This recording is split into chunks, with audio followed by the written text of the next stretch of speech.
நிஜமா விழும். பாவம் இவங்க 2 பேரு. நான் ஜஸ்ட் அப்படியே தூரத்துல இருந்து கைய தட்டிட்டு இருப்பேன் அவ்வளவுதான். ஓகே. சோ சொல்லுங்க யுவன் பிரதர், எப்படிப்பட்ட ஒரு அனுபவம்? ஜாக்கி தான் நீங்க இல்லையா? ஒரு மாதிரி இவ்வளவு பெரிய பிளேட் தங்கமா அது? தங்கம்னு சொல்ல முடியாது, கோப்பர்னு சொல்லலாம். ஆனா அது தங்கத்தோட வேல்யூ ஜாஸ்தி.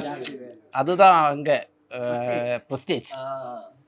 சூப்பரா இருந்தது. ட்ரெய்லர்ல அவரோட மேனரிசம் வந்து பயங்கரமா இருந்தது. 3 இயர்ஸ் எஃபர்ட். 3 இயர்ஸ் எஃபர்ட் இல்ல. முதல்ல மதுரையில பக்கம் வந்தபோது எப்படி பேசுறது, எப்படி பழகுறது எதுவுமே தெரியல. மதுரை பேச்சுக்கு எடுத்துருக்கா நீங்க? இருக்கு சார். வாங்க நீங்க ஏதாவது டீயே கீயே சாப்பிட்டு போடல. அந்த மாதிரி தான். எதுவுமே தெரியுது நமக்கு. என்ன அவரு பேசுறது, அவரு பேசுறது தெரியதுக்கே ரிப்பீட் பண்ணி திங்க் பண்ண வேண்டியது.